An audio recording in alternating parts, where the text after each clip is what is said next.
Nabi Nuh. Coba cari riwayatnya. Apa nggak sama dengan zaman kita sekarang? Di zamannya Nabi Lut, coba dilihat tuh manusia seperti apa. Apa nggak sama dengan manusia sekarang?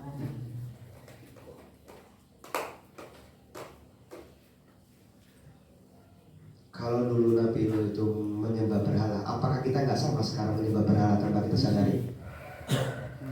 Berhala-berhala materi, berhala-berhala mental itu kita sembah sekarang tanpa kita sadari.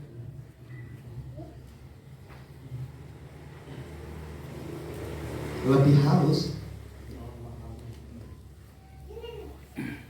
Lah apakah kita sudah tidak mendekati itu?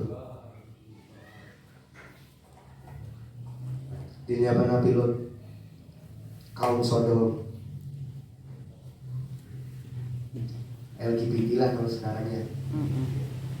Itu udah marak sekarang dia tuh di media, masif, sistematis dan terstruktur.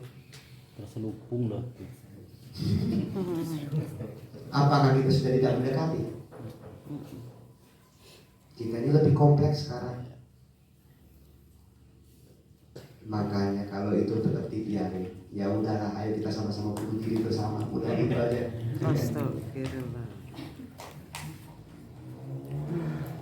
Makanya kan saya bilang itu ke teman-teman, daripada kita sibuk di dunia-dunia gaib, ngurusin jin, manggil jin ditanyain, manggil jin suruh ngambil ini, ngambil ini.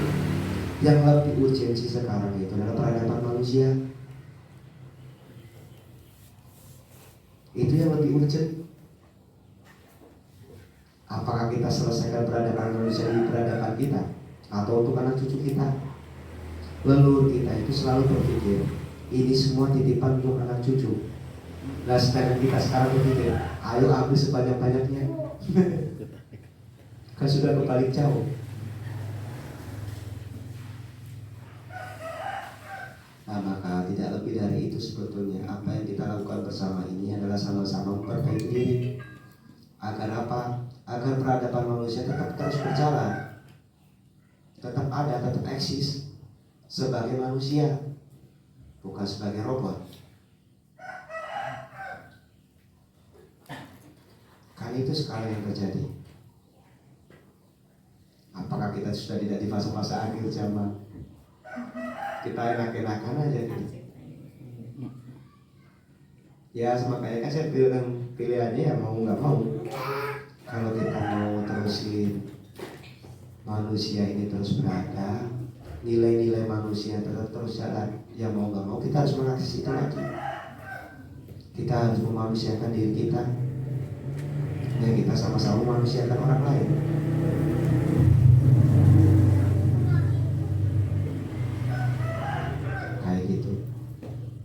Jadi saya berharap teman-teman itu memiliki satu nilai-nilai yang teman-teman terus berupaya memperbaiki diri dan teman-teman memerdekakan dirinya masing-masing, hanya bergantung kepadanya. Ya cuman itu yang bisa menyelamatkan. Kalau yang dari runtutan cerita-cerita sejarah juga gitu. Diawali dari memerdekakan diri. Nah, ketika setiap individunya sama-sama merdeka dan bergantung pada satu nilai universal, satu nilai-nilai keluhuran, koordinatnya sama, secara potensi kita bisa berbeda, tapi kita menunjuk satu nilai bersama. Makanya kan lihat Borobudur itu dibangun dari beberapa generasi, 10 generasi. Coba bayangin dari beberapa generasi itu menjadi satu karya yang utuh, yang visinya sama, yang orientasinya sama. Kita 5 tahun sudah ganti kebijakan, berubah lagi lah. 5 tahun ganti lagi lah, gitu terus. Kan yang artinya bahwa kita tidak punya visi bersama untuk ke depan. Lah bayangin tuh ketika misalnya di Borobudur, orang tua gitu nutup meninggal di situ, digantiin anaknya, tapi gambarnya itu real sama dengan apa yang dipandang oleh orang tua yang sebelumnya. Itu kan suatu nilai luhur yang luar biasa. Kan artinya bahwa visinya sama. Misalnya gini, kita sama-sama berjalan, kita mau masuk ke hutan.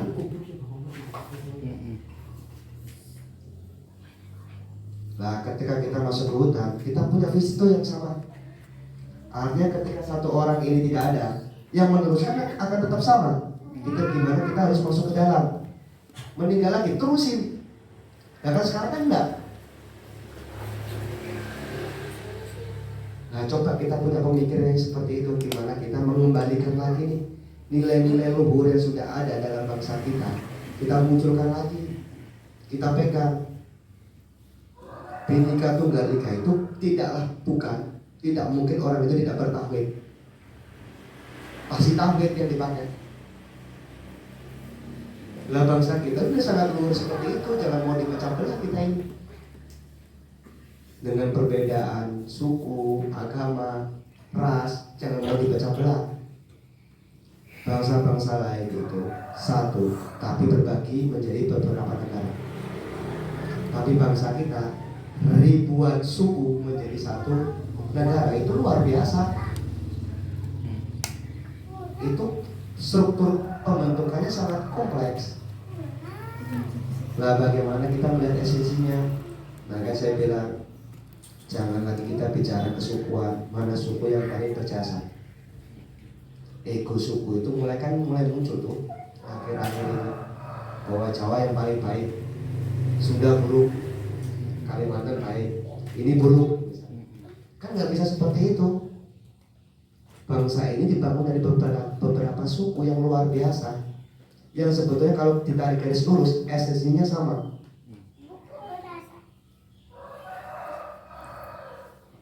Karena dari itu saya berharap teman-teman, sudahlah kita lepasin hijab-hijab merasa baik, merasa paling mulia, merasa paling berjasa. Karena kalau kita bicara nilai-nilai itu harus kebersamaan, harus kolaborasi, bukan bersaing.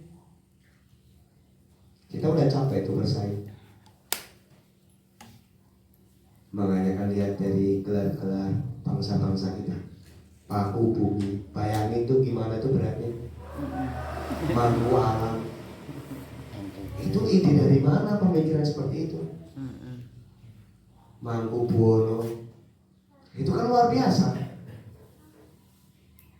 Yang difikirkan itu bukan individual, tapi sudah alam, sudah seluruh umat. Kan udah jelas dari nilai-nilai itu. Lah kita masih berebut untuk apa istilahnya, mementingkan diri kita sendiri. Nggak akan damai kok mementingkan diri kita sendiri. Kalau toh nanti masuk surga sendiri pasti bingung, serius. Nggak ada temennya di sana. Nggak ada temannya. Iya. Kalau mau kaya sendiri juga pasti bingung. Nah maka dari itulah saya berharap bahwa adanya pertemuan ini bukan menjadi teman-teman menjadi semakin angkuh, semakin lebih berilmu, malah kita harus semakin bodoh. Dan kita menyadari bahwa kita adalah bodoh beneran. Dan kita mengambil satu nilai ritme yang dimana pola pikir out of the box itu berada dalam diri teman-teman. Nggak ada di bangsa lain itu yang ada wes salah dicukup-cukup loh, itu nggak ada, itu out of the box sekali. Dipas-pas oleh gitu. Wes lah dikuat-kuat loh, kan itu gimana tuh? Di bangsa lain nggak punya itu. Kalau nggak kuat ya nggak kuat, bisa ya bisa, kalau enggak ya enggak gitu. Di bangsa kita kelihatan nggak bisa itu diisok-isok loh gitu. Ya itu kan luar biasa jadi. Nah mungkin ada pertanyaan lagi. Lalu terkait meditasi ya tadi ya, Yun Sewu. Itu kiranya Mas Ori bisa berbagi terkait bisa apa mengaktifkan psikologis atau cakra. Karena teman-teman tadi sempat yuk kita kesini ya karena mau ngikut Mas Ori, jadi kita pakai metode embryo katanya. Embryo itu berarti meditasi menurut Mas Ori katanya. Ya jadi kalau misalnya mengikuti kan kita ada step by step. Jadi di awal bagaimana kita mengolah seluruh psikologisnya. Hanya ketika teman-teman mampu mengolah psikologisnya dan tahu jalur-jalurnya, ketika kita meditasi bersama itu enak. Satu komando misalnya, tapi nanti teman-teman bisa meditasi sendiri di rumah, tidak selalu tergantung pada saya. Karena teman-teman harus menjadi independen diri teman-teman sendiri, kan gitu. Nah, makanya nanti kita coba ini ya, koordinasikan dengan teman-teman yang paling dekat dengan sini tiap hari ya. Ketika memang teman-teman ingin mencoba metode ini, nah gini, kalau misalnya teman-teman punya metode lain silakan. Jadi jangan sampai kita ini terhalang silaturahmi kita gara-gara berebut metode dari awal. Yang saya takutkan itu di situ. Makanya kan saya tawarkan kembali lagi ke teman-teman. Kalau teman-teman punya satu metode yang dirasa teman-teman menjadi diri teman-teman lebih baik, lakukan itu. Nah, cuma saya berharap jangan dibandingin dengan metode-metode yang lain. Semua itu punya jalur masing-masing. Toh pada intinya sama. Nah, ini saya ceritakan. Seseorang itu kebanyakan ia tidak benar-benar ingin berguru. Kebanyakan kita tidak bisa menemukan guru yang baik karena kita belum siap untuk menjadi siswa yang baik. Karena guru yang baik itu hanyalah ya bagi siswa yang baik. Dan guru sendiri itu tidak perlu disebut sebagai guru. Dia tidak memperdulikan predikat itu. Kan guru itu sebetulnya tuduhan dari seseorang yang belajar darinya kan gitu. Karena saya belajar darinya, saya nyebut dia guru gitu. Bagi si guru sendiri masa harus panggil saya guru, kan nggak mungkin seperti itu. Nggak mungkin mendeklarasi seperti itu. Karena pada dasarnya setiap individu akan menjadi guru bagi sekelilingnya. Nah, kebanyakan kita itu berguru itu hanya memuaskan nafsu konsep kita, onani konsep sebetulnya kita ini.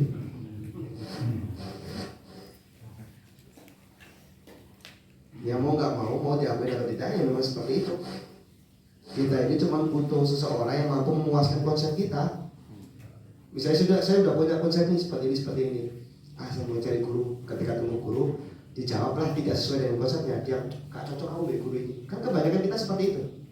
Tidak benar-benar kosong untuk mencari guru. Coba aja ditanyakan pada diri kita sendiri, apakah kita siap untuk menjadi murid yang baik? Kan gitu. Kan saya dari dulu itu gitu. Kalau berguru udah saya kosongkan semua.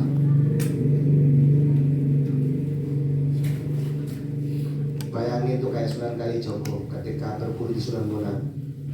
Apakah kita siap tuh? Suruh jaga tongkat, nggak tahu sampai kapan, dan berakhir sampai kapan, dan dapat apa nggak tahu. Iya. Itu betapa tawaduknya beliau. Nah kita kan pasti gini dulu, Mbah saya mau berguru. Oh ya, udah lakukan ini. Ini untuk apa Mbah? Bisa apa Mbah? Itu dulu. Iya. Kan gitu kita ini sekarang. Tujuannya apa? Tujuannya apa gitu?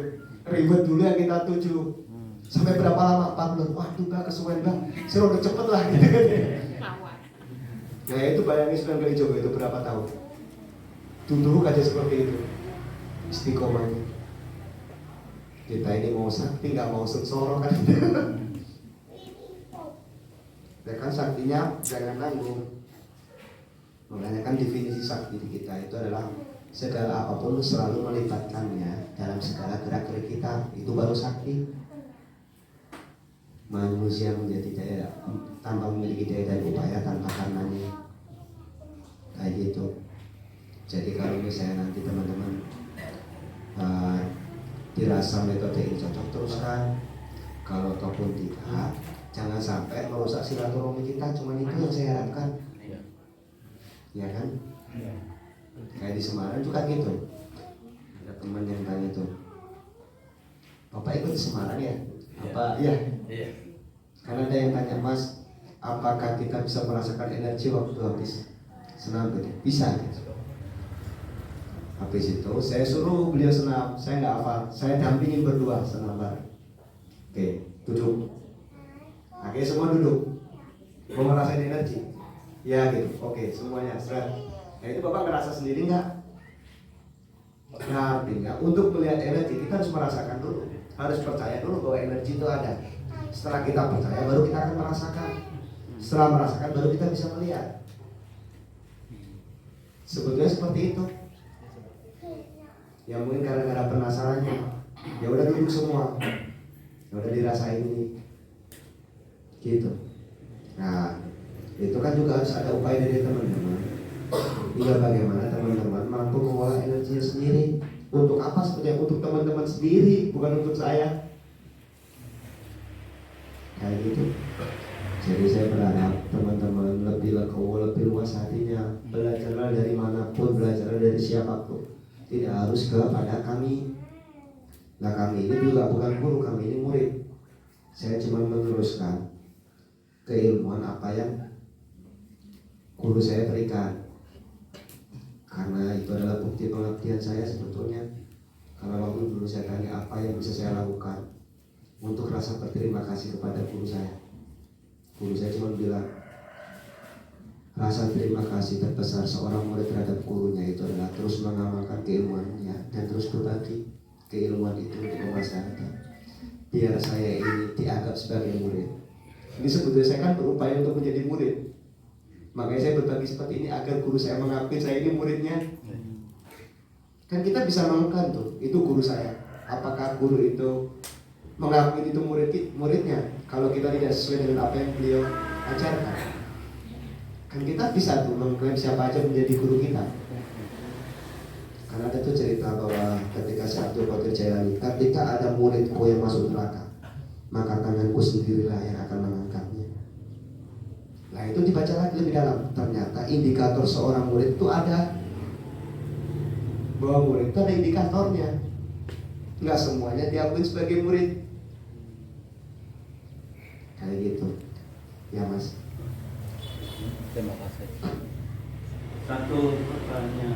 Satu pertanyaan penutup paling belakang. Dari tadi nggak ke bagian di belakang. Langsung mas, betul mas. Saya berdiri ya. Pertanyaannya yang terakhir ya tentang kematian aja mas. Soalnya di akhir ketiga pasti semua orang di sini kan mencari jalan berpulang. Dan itu kan pertamanya ya penting. Setahu saya atau pemahaman saya, mungkin beberapa orang itu kan diberi kemampuan di hidup dan misalkan ada yang cuma misalnya syariatan, torehot atau marifat gitu ya, belajarnya maksudnya lah. Kalau orang-orang yang sepuh-sepuh itu mungkin ya wis pokoknya aku ya sholat ini ngaji ini. Nah itu setahu saya itu ya sampai dalam artian matinya rada sempet gitu ya. Nah saya loh, pemahaman saya gitu. Terus ada yang belajar marifatan atau apa gitu ya sampai juga. Tapi setelah saya tarik garis besar itu yang penting itu kan kelakuan kebenaran ya menurut saya ya. Ini tolong divalidasi atau dikoreksi. Nah itu beberapa faktor itu menurut saya itu ada yang terimpeti ada yang enggak, dan terimpeti pun ada yang bisa diurai ada yang enggak. Nah itu apa betul seperti itu? Misalkan kayak pikiran misalkan ya, saya ambil contoh saja faktornya itu ada orang yang meninggal tidak siap, misalkan anaknya masih kecil atau anaknya belum nikah, kayak dewi yang bontot belum nikah itu nanti akan keserimpet pikiran itu jadi keserimpetannya dia batu saringnya dia apa enggak. Dan setelah meninggal itu ya karena sih ya saya soalnya juga sempat diskusi sama teman, apa bener pak kalau yang meninggal itu nanti akan dijemput sama yang tahu jalan. Jadi setelah leluhur kita yang mendahului itu akan jemput kita karena dia udah tahu jalan duluan. Itu pertanyaan pertama gitu. Kalau nah itu yang pertanyaan yang kedua masih berhubungan sama jalan sebenarnya. Tadi kan motornya bilang jangan pakai faktor X. Jadi misalkan, nah sedangkan kalau di sini itu yang dimaksud faktor X itu saya juga maksudnya saya tahu sih mungkin makhluk lain dari dunia lain gitu ya. Tapi ini misalkan saya punya leluhur yang membimbing saya buat sampai ke jalan itu misalkan dia pun lembur sampai ke yang tidak bisa dia tempuh gitu. Tetapi sebenarnya ajaran-ajaran baik kan tadi juga Mas Sori sampaikan DNA-nya itu ya dari leluhur kita itu ya harus digali gitu. Nah itu kan kebaikan leluhur itu. Kita perlu belajar dari mereka yang telah mendahului kita gitu. Mungkin juga mereka sebenarnya mau ngomong ini gitu, cara ini nek pelaku ini harus tembak gitu. Itu membedakannya seperti apa Mas Roy, biar yo nek faktor X bener ada apa enggak, atau ya tetap nggak bisa sampai, tapi kita harus ambil yang bagusnya gitu atau seperti apa gitu sih. Ya. Itu pamungkasnya kematian lapor dari. Jadi kita sama-sama mati ya. Nggih. Saat jalani murid nanti jangan bunuh diri. Nah, kan sebetulnya kan gini Mas, tindakan baik tanpa kebijaksanaan pun akan menjadi percuma, karena akan cuma ekspresi permukaan aja. Coba aja dilihat habis ini 2024 banyak orang-orang baik yang berkeliaran, tapi motifnya apa? Modus. Bukan saya mendegradasi itu ya. Bukan kalau Ini untuk kita membuka aja bahwa suatu tindakan baik tanpa kebijaksanaan akan menjadi percuma. Ketika kita melakukan dan mengenali diri kita lebih dalam, kebaikan-kebaikan itu bukan kita cari, tapi kita munculkan yang ada dalam diri kita. Paham tidak ya? Diri kita itu sesungguhnya adalah kebaikan-kebaikan. Karena tertutupi oleh hijab, nah itu yang membuat kita mencari kebaikan di luar. Sebetulnya kebaikan itu ada dalam diri kita. Ketika kita memerdekakan diri, mengenali diri, itu artinya kita membiarkan kebaikan itu muncul dari dalam diri kita. Bahkan nilai kebaikan sendiri itu sudah tidak ada definisi nama, sudah tidak terwujud sebagai ini bentuk kebaikan, karena ini adalah laku yang memang harus saya lakukan. Ibarat seseorang makan itu tidak perlu diapresiasi, wah selamat kamu makan, kan nggak mungkin. Istilahnya gitu. Atau orang tidur gitu, wah selamat kamu bisa tidur, kan nggak mungkin. Karena memang alamiahnya seperti itu. Kebaikan itu sebetulnya muncul dari alamiah manusia itu sendiri. Jika bahkan pembentukan manusia itu dari kebaikan, kan jelas tidak ada yang aku ciptakan bukan karena cintaku kepadamu. Jadi cinta dulu. Nah kan di dalam diri kita ini kan perlu cinta sebetulnya, yang harus kita bagi. Nah artinya apa? Sebetulnya segala sesuatu itu yang dinilai adalah motif. Kita melakukan kebaikan 1000 kali kebaikan, tapi motifnya berbeda, nggak jadi apa-apa. Yang dinilai motif, niat. Ada kan yang di ayat itu ya? Nah, yang itu. Nama amalut biniat. Semua itu tergantung niatnya. Awalnya. Misalnya ini Mas, saya memberikan kopi kepada Mas Edar untuk Mas Edar. Karena apa? Bisa jadi karena biar nanti saya mendapatkan lebih, kan gitu. Itu kan motif, Iya. ya kan ya. Atau biar saya dilihat orang lain itu saya baik, motif. Saya bisa melakukan ini untuk Mas Edar, tapi karenanya itu bisa. Saya memberikan ini ya karena saya ingin memberikan aja. Nah ini segala sesuatu apapun kebaikan itu harus berdasarkan motifnya. Sudah benarkan motif kita untuk melakukan suatu kebaikan, atau pada sesuatu kebaikan itu tidak perlu kita upayakan, dia akan muncul dengan sendirinya ketika kita mengenali diri kita lebih dalam. Jangan mencari kebaikan, tapi munculkanlah kebaikan itu yang ada dalam diri kita. Kan gitu. Lah karena pada prosesnya itu kan seperti ini. Jadi sebetulnya ketika kita meninggal, kita itu melewati alam-alam ini.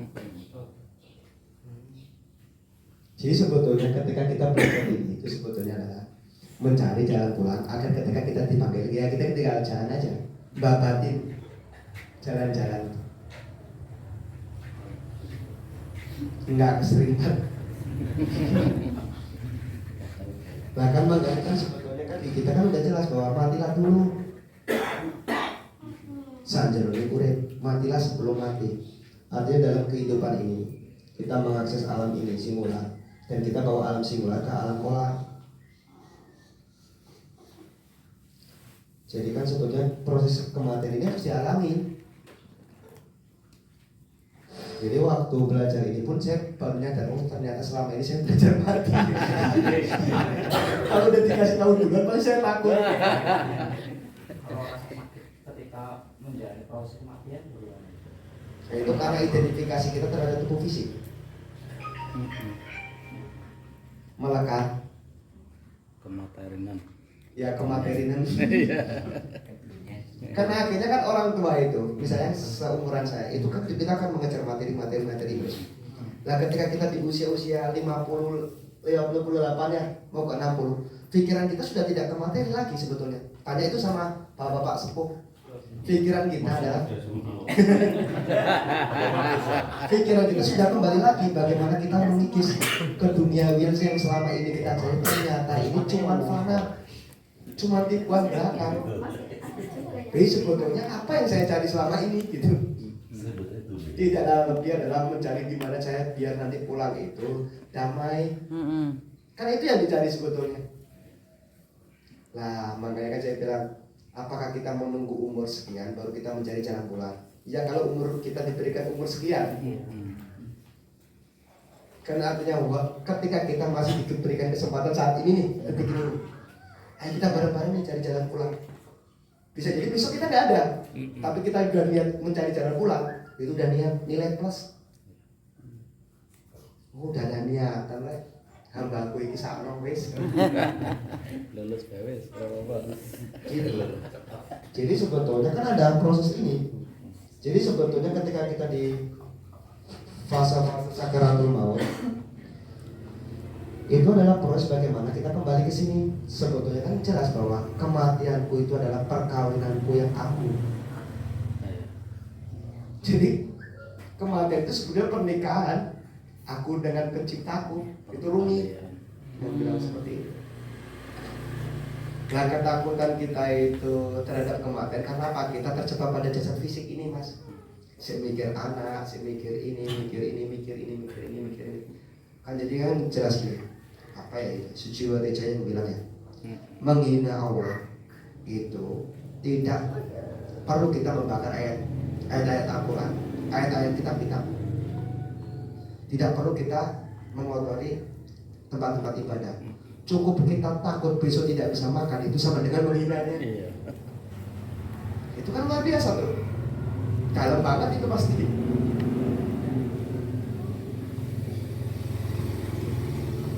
Lah kan sebetulnya proses ini sebetulnya pelepasan diri fisik dengan roh.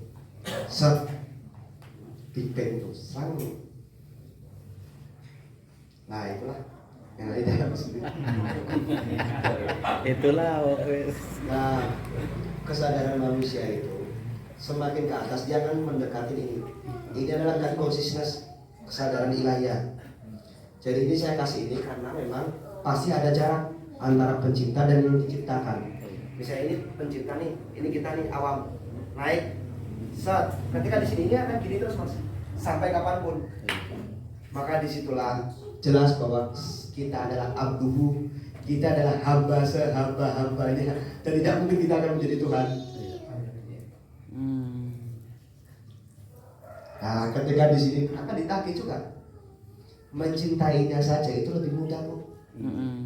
Yang sulit itu mencintainya bersamaan dengan mencintai seluruh makhluknya.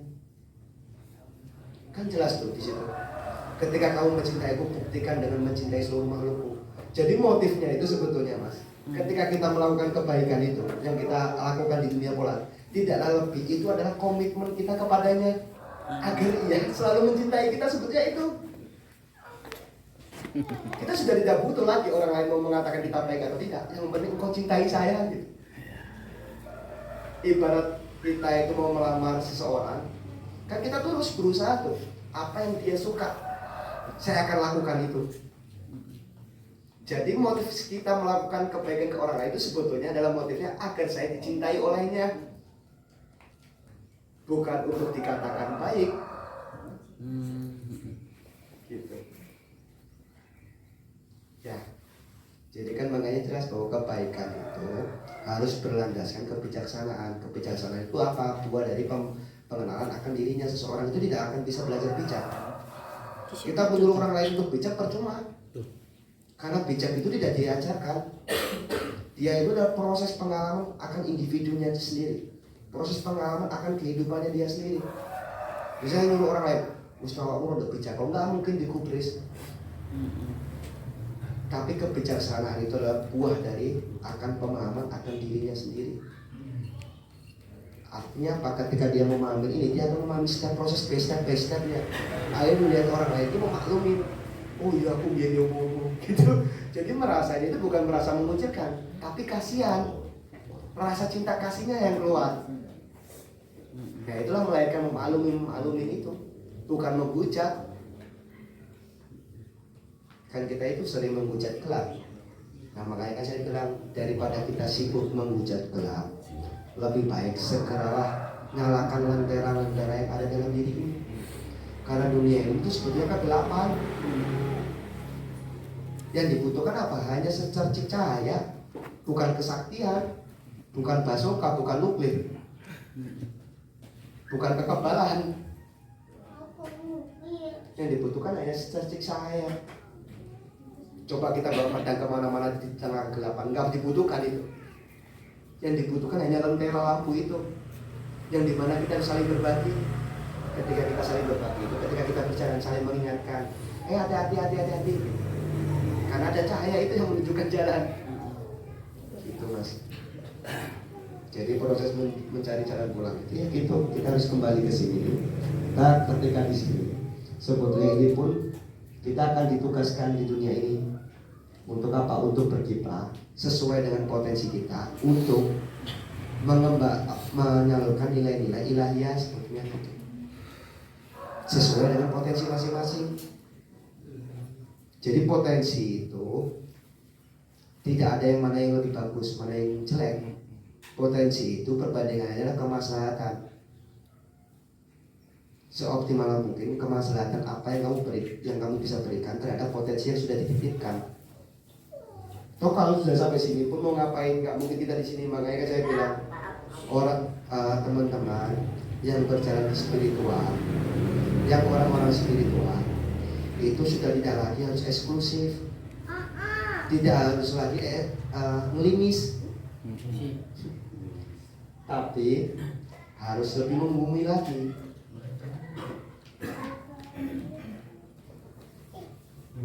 Jadi istilahnya semakin tinggi secara vertikal, secara horizontal pun sudah harus semakin bisa dirasakan. Kalau kita semakin tinggi kesadaran tapi kita tidak bisa disentuh oleh orang lain, percuma, tidak ada nilainya. Kayak gitu. Nah artinya sebetulnya apa yang kita pelajari ini itu sebetulnya cara kembali pulang mas. Tapi bener mas, ya enggak bener, cuma tanya. Kalau yang karena logikanya gini ya, ini saya pakai logika ya, karena kalau saya misalkan dari Pekalongan mau ke Pemalang ya, kan misalnya saya udah pernah ke Pemalang duluan, berarti kan tadi kan karena udah sampai yang paling atas itu ya, wah aku tahu kan Pemalang, berarti lewatin kok gini gitu ya. Nah sebenarnya make sense nggak sih masuk akal misalkan saya tapi ya sering tahu tekan, jadi lalu kita misalkan dia udah mendahului terus tekan, oh nek anakku Ya ini kan pertanyaan kedua kan. Iya itu. Ya pertanyaan kedua kan. Iya. Itu betul. Terus tadi kan mati tak dengerin mas. Memang sih menurutku apa ya, orang-orang yang mati suri itu ya dia udah tahu tekan sih, ya mesti ngerti enggak juga ya. Belum tentu. Gitu ya. Ya. Mau divalidasi mas Arif. Ya. Ya belum tentu itu bukan berarti tidak ya. Iya. Posisinya itu gini mas. Seseorang yang sudah meninggal itu posisinya masih di sini menunggu, ya kan? Ini kalau udah di posisi ini nggak mungkin dia akan turun, impossible. Kecuali orang-orang tertentu, kecuali ya. Berarti ada ya. Ada untuk menuntun. Lah keterjebakan kita menganggap misalnya nih ada teman tuh, saya diikuti leluhur saya gini. Menurut saya nggak mungkin. Yang ada itu kita mengakses ke sini, baru di sini baru dituntun, baru ketemu. kalau masih belum di sini, berhati-hatilah. Tanya mas, perlu divalidasi itu dari leluhur atau yang lain gitu ya? Ya, Faktor X atau gitu ya? faktor X. Karena kan faktor X itu punya rekaman yang sangat detail soal diri kita. Betul. Sangat detail sekali. Nah kalau misalnya menurut saya, ketika orang sudah meninggal itu pasti poinnya adalah di sini. Kalau kau belum di sini, biasanya terjebak di sini. Nah keterjebakan di sini itu pasti ada orang-orang yang mengangkat ke sini, pasti. Minta dibebaskan itu, Ya dibantu. atau dibantu.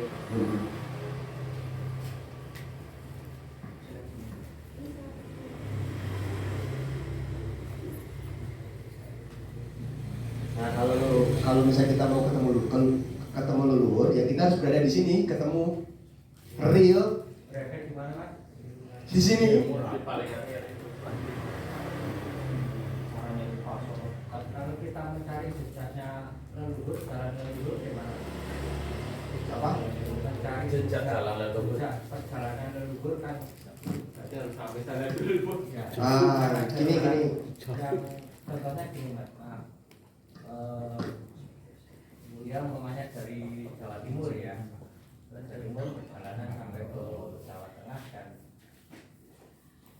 ada terus dia mau mencari ke apa dari keluarganya ini kan belum menemukan sudah tahu lokasi titiknya tapi nggak tahu tempatnya gitu. Kalau kita mau mencari ke sana jalurnya seperti apa? Ya gitu harus tapak tilas. Jadi kan gini Pak sebetulnya, kan di tubuh kita ini masih ada DNA leluhur tuh. Ya. Kalau misalnya kita rekod tapak tilas tuh leluhur kita siapa? Sanad lah istilahnya ya. Nasab ya. Nasab. Pakai obor itu mas kita sudah ada leluhur kita di area ini. Area ini, daerah ini, tapi tempat pasnya kita belum menemukan. Areanya sudah jelas, maaf ya. Ya. Areanya sudah jelas, tempatnya jelas, tapi kita belum menemukan apa ya tempatnya karena di situ kan banyak itu. Ya gini Pak, saya sendiri itu nggak tahu ke atas saya itu siapa. Jadi saya itu sambil tapak tilas apa yang misalnya di jalan kemana gitu tapak tilas. Oh tiba-tiba saya paham sesuatu. Oh ini, oh ini. Enggak langsung real kelihatan gini. Enggak. Jadi ada satu insight yang saya dapat tiba-tiba gitu. Jadi makanya kan sebetulnya gini, ketika kita di petilasan kan ada petilasan, ada makam. Nah sebetulnya ketika kita di petilasan itu kalau nggak salah udah ada di ngaji Rasul yang saya jelasin itu. Di petilasan itu, ketika seseorang bermeditasi, dia akan melewati beberapa level dimensi itu. Nah ketika ini terbuka, misalnya saat di tempat ini, itu insight-insight yang didapat itu direkam sama alam sekitar situ. Nah ketika kita di sana itu sebetulnya adalah menapaktilasi jejak-jejak kesadaran beliau-beliau pendahulu kita bagaimana mendapatkan insight itu. Oke ya, di petilasan, bukan dimintain nomor, bukan dimintain kesaktian enggak, tapi nilai-nilai esensi yang dia dapat waktu dia mengalami transformasi kesadaran. Oke ya, jelas ya. Pemahaman-pemahaman yang didapat. Nah, ketika di makam itu sebetulnya kita mengakses apa yang dia lakukan, beliau-beliau lakukan dalam kehidupan polarnya. Misalnya dia berdakwah, dia membuat karya ini, membuat ini, itu yang menjadi inovasi kita nantinya. Bagaimana kita mendaur ulang itu semangatnya. Jadi kalau misalnya masih belum ketemu, diterusin aja, ntar ketemu sendiri. Dan kebanyakan kita itu terjebaknya adalah gini, ketika kita tahu, oh saya itu dulu keturunan ini menjadi hijab, kita malah nggak bergerak apa-apa. Ya, merasa bangga. Merasa bangga, malah kita nggak bergerak. Malah kita sombong aja, dulu leluhurku adalah Diponegoro. Cuman gitu. Dan terus awakmu ini sopo saiki kan gak ada ikannya. Karena itu yang saya pertanyakan ke teman-teman. Kalau benar dulu leluhur kita adalah bangsa yang besar, tunjukkan sekarang. Kita ini sering terlena histori masa lampau. Kan itu harus kita tarik tuh. Kalau memang itu benar, ayo kita wujudkan bareng-bareng di sini gitu. Lah artinya Pak, kalau misalnya kepaten obor, saya itu juga sama, saya itu nggak tahu, nggak atas ke atasnya. Nah, menurut saya itu pun juga tidak menjadi masalah yang cukup berat menurut saya. Yang penting nilai-nilai esensi dari leluhur itu masuk gitu aja. Entah itu siapa gitu. Daya semangatnya, daya motivasinya, daya inovasinya, daya sosialnya, kan gitu.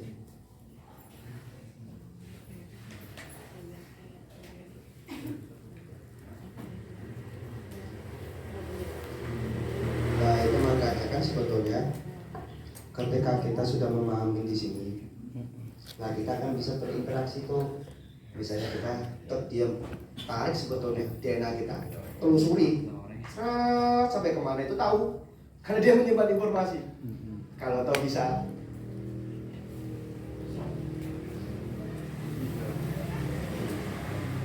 Kan gitu.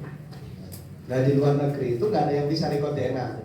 Dia mengambil DNA untuk di cloning, tapi dia bingung pembentuk DNA ini apa, kenapa bisa seperti ini, kok nggak sama indukannya, itu mereka bingung.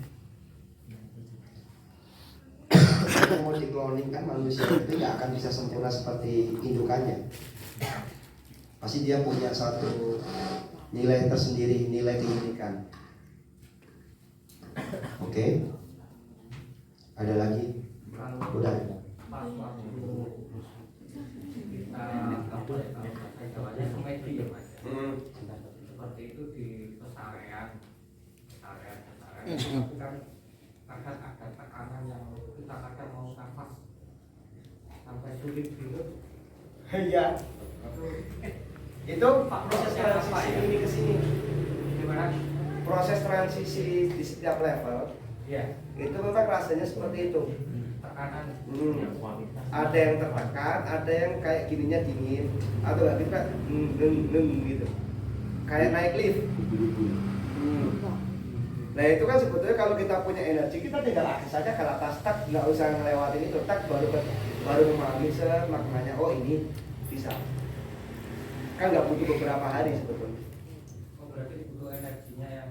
Iya butuh energi untuk menerima itu. Ya gitu. Oke Pak. Oke, sharing tanya jawab formil di forum ini saya close.